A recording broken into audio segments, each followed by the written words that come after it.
This is DeMarco reporting for the Velvet Addiction with new jive recording artist Raheem Devaughn. Welcome, Raheem. Hello, hello. So, we don't have a lot of time, so we got to get to the meat of the thing. We got to cut to the chase. Mm-hmm. I'm looking at your key taglines, and one of them says R&B soul the way it was meant to be. Mm-hmm. Was there something wrong with it before that this is the way it's meant to be now? No, I wouldn't say that. I would just say that I'm definitely that ain't my quote. So first of all, you know what I'm saying. So me personally, I just consider myself like a breath of fresh air. You know what I'm saying? To what's going on, musically. You know what I mean? I think definitely people are searching for something new. You know what I mean? New sound, new message. And a new face. That's where I fit in. So let's talk about who Raheem was yesterday a little bit. Can you describe yourself how you were maybe yesterday, how you were musically last year or 2 years ago? Yesterday I was a little pissed off that my album ain't out yet, and I just constantly evolve, man.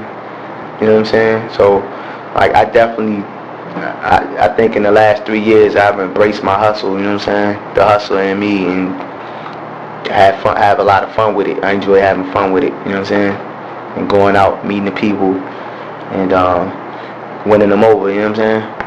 So if I go see your show, which I know you're performing tonight, so basically what would the people, when they come see you, what should they expect? What should they walk away energetic,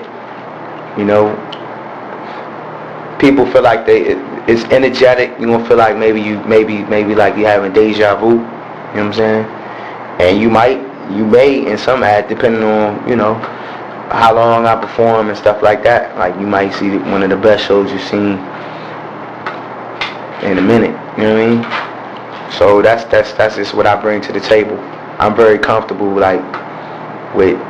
crowd and crowd control and.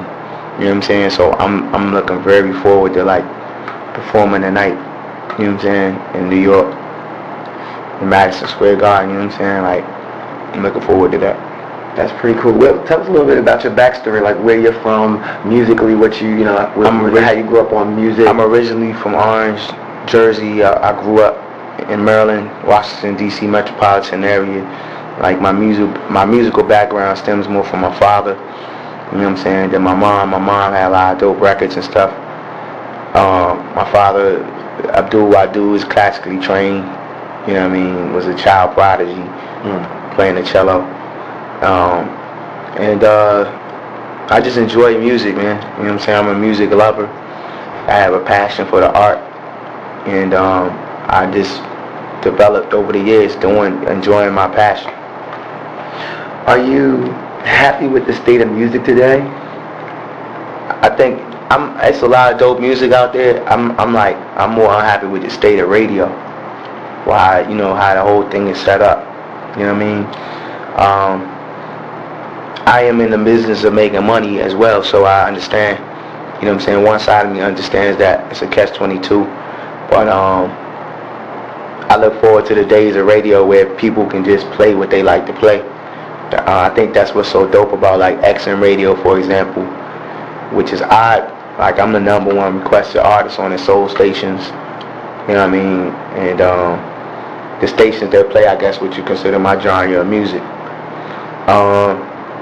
So it's ironic, you know what I'm saying, where they have over 1 million listeners of you know what I'm saying, that. But on the flip side, radio, it's I'm getting played, but you got to fight for those slots, and it's a lot of politics and a lot of money and stuff involved. Speaking about politics, is your music, is it socially conscious as well as feel-good music? Oh, definitely. I have Who, Until, Love Experience, Green Leaves, Catch-22. That's 5 conscious records right there on the album. Out of 14. Do you consider yourself to be a role model? Yeah, at this point I am. That's the,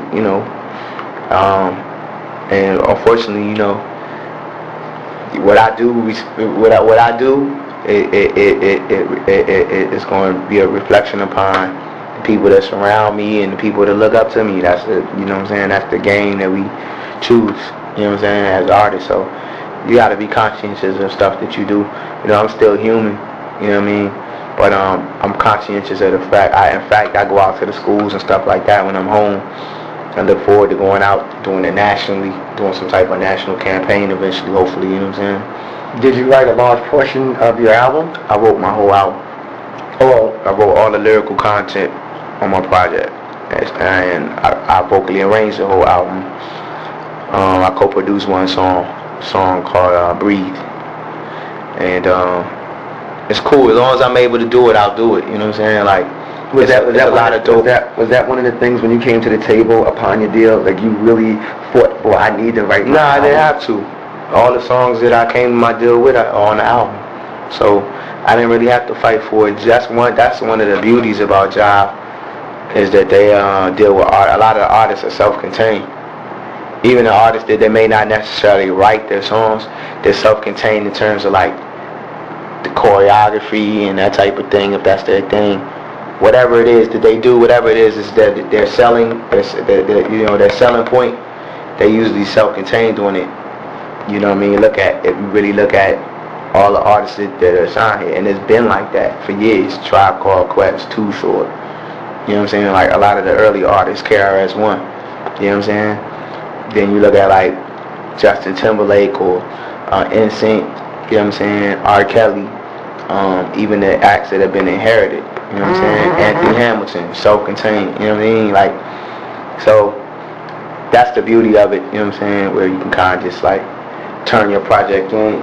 You want to have a babysitter, you know what I'm saying, that may say, well, that needs to come up, or let's edit that, you know what I'm saying, but for the most part, self-contained.